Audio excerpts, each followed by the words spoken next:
When someone in your family died, you went to the beehives. You walked out to the garden in the early morning and you stood before the hives.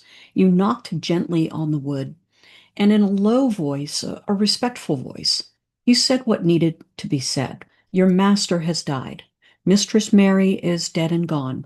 The keeper of this house will not be coming back. Then you draped the hives in black crepe, the same black crepe as the mourning dress, the same black crepe on the windows and the door. The funeral extended to the bees. They were family, and family deserved to know. If you didn't tell them, they might leave.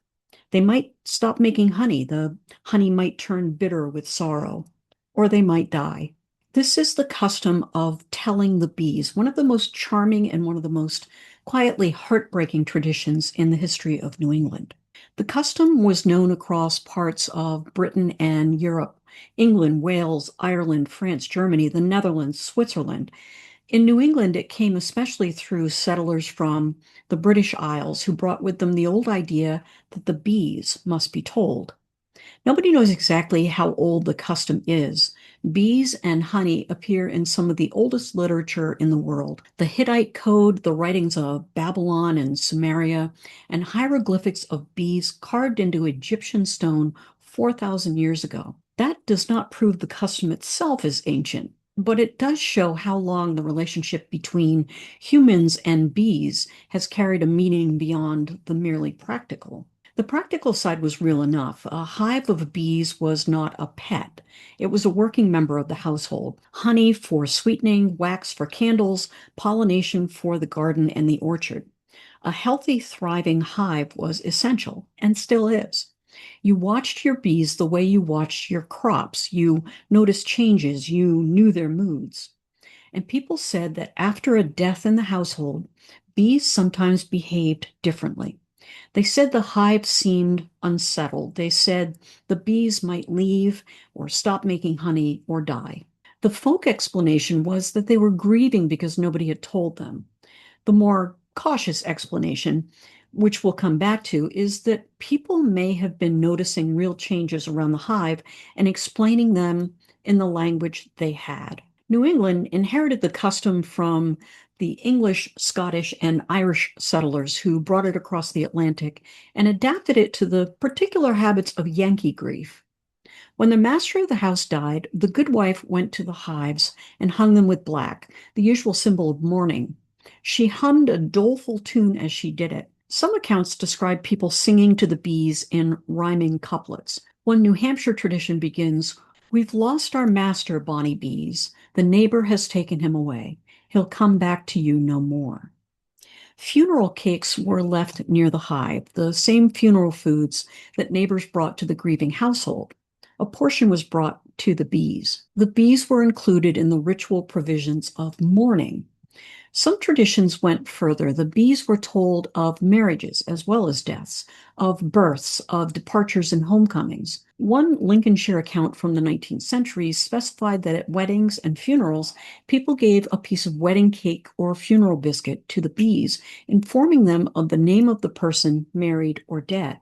And the consequences of failing to do so were specific and severe. If the bees were ignorant of a death, they became sick and many of them died. The bees were not merely informed, they were invited into the full emotional life of the household. They were expected to participate. And selling bees in the New England tradition was considered bad luck.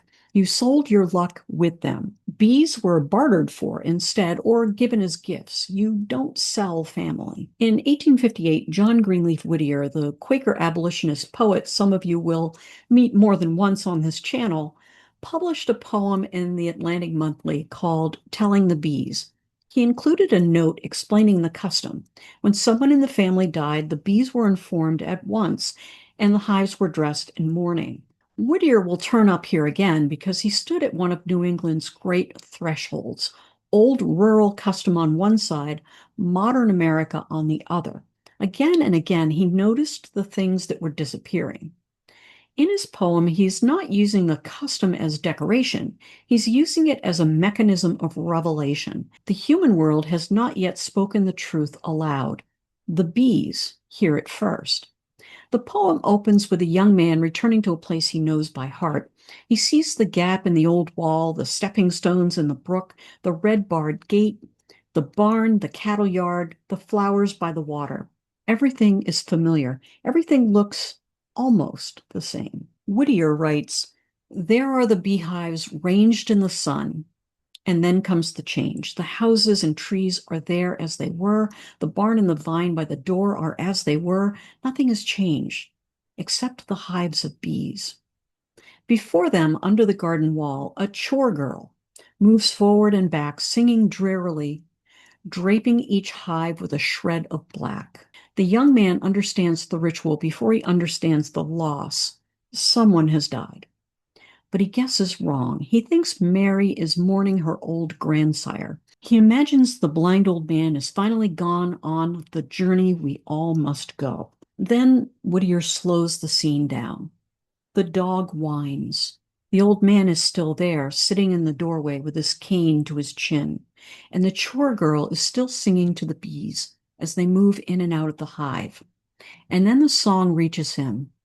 Stay at home, pretty bees, fly not hence. Mistress Mary is dead and gone, not the grandfather. She doesn't tell the bees it's the grandmother. It's Mary. The bees know Mary. That's the power of the poem. The beloved is gone, and the first news does not come from a letter or a neighbor or a formal announcement. It comes from a girl in the garden singing to the bees. Now, the custom faded through the late 19th and early 20th centuries. As beekeeping became less commonly tied to the household, the old intimacy between keeper and hive became rarer. Fewer families kept bees close to home. Fewer felt that the bees were part of the family. But in 1956, something happened in the Berkshire Hills of Massachusetts that made people stop and think. A beekeeper named John Zepka died. His friends and neighbors gathered for the funeral. The procession reached the graveside, and there, hanging placidly from the ceiling of the tent, clinging to the floral sprays, completely still and completely silent, were swarms of bees. They did not sting anyone. They did not fly away. They just came, and they stayed until the service was over. Newspapers reported the story in 1956. It was strange enough to be noticed, to be newsworthy. Nobody had told them. Nobody had gone to the hives with black crepe or a piece of funeral cake or a softly hummed tune. Nobody had knocked gently on the wood and said, "Your master has died."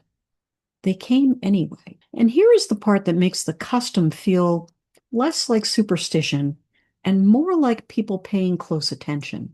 Bees are sensitive creatures. Beekeepers have long known that they respond to disturbance, sudden movement, strange smells, tension around the hive. A house in mourning is not the same house it was the day before.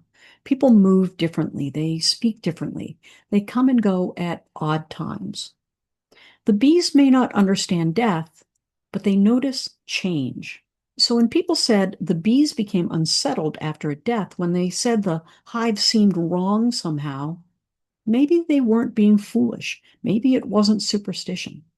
Maybe they were noticing something real and explaining it in the language they had. The custom is not dead. It's not even sleeping. When Queen Elizabeth II died in September 2022, John Chappell, the royal beekeeper at Buckingham Palace, went to the palace hives. He placed black ribbons around each one. He spoke quietly to the bees. He told them their mistress had died. He told them that their new master would be good to them. The story was reported around the world. Some people found it charming. Some people found it eccentric. Beekeepers found it entirely natural. Some beekeepers still do this today. Some still tell their bees of deaths and marriages. Some still turn the hives to face a funeral procession passing by the house. And some still leave a piece of wedding cake by the hive. The custom likely faded as fewer households kept bees close to home. But among beekeepers, the bond never quite disappeared. Samuel Adams Drake wrote in his Book of New England Legends and Folklore in 1901 about watching the good wife of a house go out to the hives after a death, hanging them with black, humming her doleful tune, treating the bees with the same care and ceremony as every other member of the grieving household. They were not pets, they were workers, they were family. In the spring, when the hives wake up and the first bees come out into the early sunlight, there is something in the sound of them that feels ancient. The same sound that has been happening in gardens for 4,000 years in Egypt, in England, in New England. The bees don't know that John Greenleaf Whittier wrote a poem about them. They don't know that the royal beekeeper tied black ribbons around the palace hives in 2022. They don't know that a beekeeper in the Berkshire Hills died in 1956 and they came to his funeral anyway. They just come, they just stay. And we keep telling them, stay at home, pretty bees. Fly not hence. I'll see you again somewhere in time.